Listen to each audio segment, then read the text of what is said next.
अस्सलाम वालेकुम, क्या हाल है? आई होप कि आप लोग ठीक ठाक बहुत खुश और मज़े में होंगे। अल्हम्दुलिल्लाह जी, मैं भी ठीक ठाक फर्स्ट क्लास हूँ। तो मैं कर रही हूँ जी इधर बीफ यखनी पुलाव की तैयारी। तो उसके लिए मैंने सारा मसाला जो है वो निकाल लिया था फ्रिज में से। तो अब मैं जल्दी जल्दी से ना इसका मसाला बना रही हूँ, क्योंकि बच्चे सोए हुए हैं। तो मेरा फिर दिल था कि उनके सोते सोते जो है मैं उनके लिए खाना रेडी कर लूँ, ताकि फिर जब वो उठें तो वो शोर ना मचाएं कि खाना नहीं बना।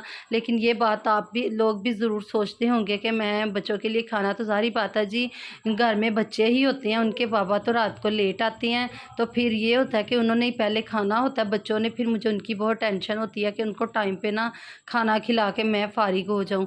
तो ये बात आप ज़रूर नोटिस करना कि जिस दिन खाना टाइम से बना होगा ना, बच्चे उस दिन बिल्कुल भी खाना नहीं मांगेंगे। और जिस दिन आपसे थोड़ी सी लेट हो जाएगा तो बच्चे तो पूरा घर आसमान पे उठा लेंगे कि ना हम तो भूखे ही मर गए हैं, अभी हमें तो कुछ खाने को मिलता ही नहीं है। तो इस तरह था कि घर में कुछ आए हुए थे मेहमान भी, मेरी बड़ी नंद और उनके बच्चे आए हुए थे। तो वो एक दिन पहले से ही आए थे। तो फिर मैं ना अगले दिन तो ये था कि मेरी हेल्पर भी नहीं आज आई थी। तो सारा काम भी खुद किया, नाश्ते वगैरह करवाए।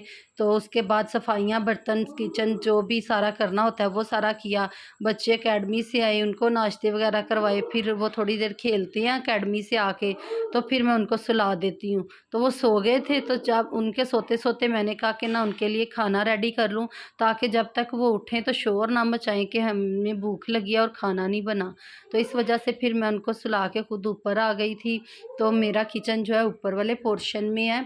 तो नीचे जो किचन है, लेकिन वो किचन की तकरीबन ओपन किचन ही है, स्लैब और कैबिनेट वगैरह बने हुए हैं, लेकिन ना नीचे हम यूज़ नहीं करते। पहले मैं यूज़ करती थी, लेकिन ना फिर बहुत घर छोटा होने की वजह से बहुत ज़्यादा मसला बन जाता था। और नीचे वेंटिलेशन का भी कोई सिस्टम नहीं है, तो उसकी वजह से गर्मी बहुत ज़्यादा हो जाती थी। इस वजह से फिर मैं ऊपर वाला किचन ही यूज़ करती हूँ, क्योंकि ऊपर ऊपर ये है कि ना वेंटिलेशन भी है। और फिर ये है कि ना साइड पे किचन का हो जाता है। आपको पता है, जहाँ पे फिर एक जगह पे जहाँ पे बैठना, खाना, सोना वहाँ हो, और वहीं किचन का भी हो, तो कितना मसला बनता है। तो इस वजह से फिर मैं ऊपर वाले किचन में ही काम करती हूँ। तो मेरा गर्मी से यहाँ पे इतना, मेरे हाथ आप गौर करें कि पसीने से भीगे हुए थे। इतना मुझे पसीना आ रहा था ना। तो बस फिर मैंने जल्दी जल्दी से जी पुलाव बनाया। तो आपको फ़ाइनल लुक पुलाव की मैं दिखाने लगी हूँ।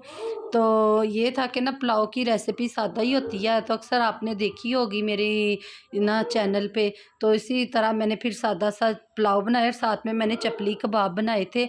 इनका मीज़ा जो मिक्सर है ना, इसका सारा ही वो मैंने पहले से रेडी किया हुआ था। ये पहले भी मैंने बनाए थे, कुछ बच गया था वो मैंने फ्रीज़ कर दिया था। फिर मैंने वो साथ में साफ़ फ्राई कर लिए थे। तो क्योंकि आपको पता है गर्मी की वजह से ज़्यादा कुछ भी नहीं खाया जाता, और बच्चे कह रहे थे कि चावल ही बनाओ। तो मैंने कहा कि चलो ना पुलाव और साथ में चपली कबाब बना लेती हूँ।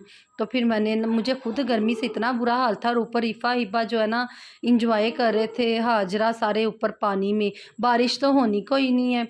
तो उस दिन बारिश हुई है, लेकिन अर्ली मॉर्निंग हुई है कि बच्चे सोए हुए थे, उनको पता ही नहीं चला। जब वो सो के उठे हैं तो वो कहते हाय बारिश हुई थी। तो फिर मेरा खाना रेडी था और हम छत पे ही ले गए थे खाना। छत पे आज ये था कि हवा बहुत अच्छी चल रही थी, शाम का टाइम था। तो मैं फिर छत पे ही ले गई, मैंने कहा ऊपर बैठ के ही खाना खाते हैं सारे ना। तो साथ बच्चे नहा रहे थे, साथ मैंने कहा खाना हम भी इंजॉय करेंगे, उनको भी साथ में देखेंगे। तो यहाँ पे मैं खाना खा रही थी, तो इफ़ा हिबा ने खा लिया था पहले, इनको मैं साथ साथ देती जा रही थी। तो यहाँ पे जी छत पे सबसे ऊपर वाला पोर्शन जो है ना हमारा, क्योंकि नीचे ग्राउंड फ्लोर है, फिर फर्स्ट फ्लोर पे किचन है, और ये वाला सेकंड फ्लोर उसकी छत है।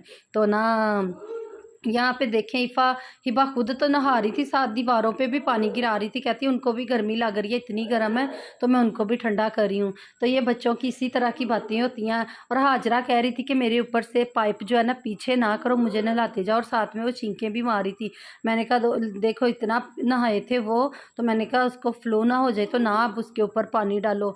तो बच्चे भी, ठंडा पानी आ रहा था, मोटर चल रही थी, तो उसकी वजह से ठंडे पानी में ना सही तरह मैंने कहा चलो कोई बात नहीं, नहा लें, बारिश ही समझे कि बारिश ही हो रही है, तो थोड़ी देर वो भी ना इंजॉय कर लें। तो यहाँ पे उन्होंने सही तरह से एंजॉय किया। तो ख़ुद हमें भी उन्होंने भिगोया पाइप के साथ, क्योंकि साइड पे ही मैं बैठी हुई थी, ज़ैनब थी, मेरी नंद थी, उनकी बेटी वगैरह, तो सारे हम उधर साइड पे बैठे हुए थे, इनको देख रहे थे, साथ में इनकी एंजॉय कर रहे थे, हम भी इनको देख देख के। तो ये साथ साथ हमें भी भिगोती जा रही थी, तो इन्होंने खूब छत भी ठंडी की और ख़ुद भी सही तरह से ये ठंडी हुई। तो आप ना लाइक शेयर सब्सक्राइब कर दें, क्योंकि ये तो मेरी ड्यूटी है, मैंने निभानी है, क्योंकि ज़ाहिर बात है आपको रिवाइज़ करवाना पड़ता है कि भाई लाइक शेयर करना। इसके साथ ही इजाज़त दें, अल्लाह हाफ़िज़।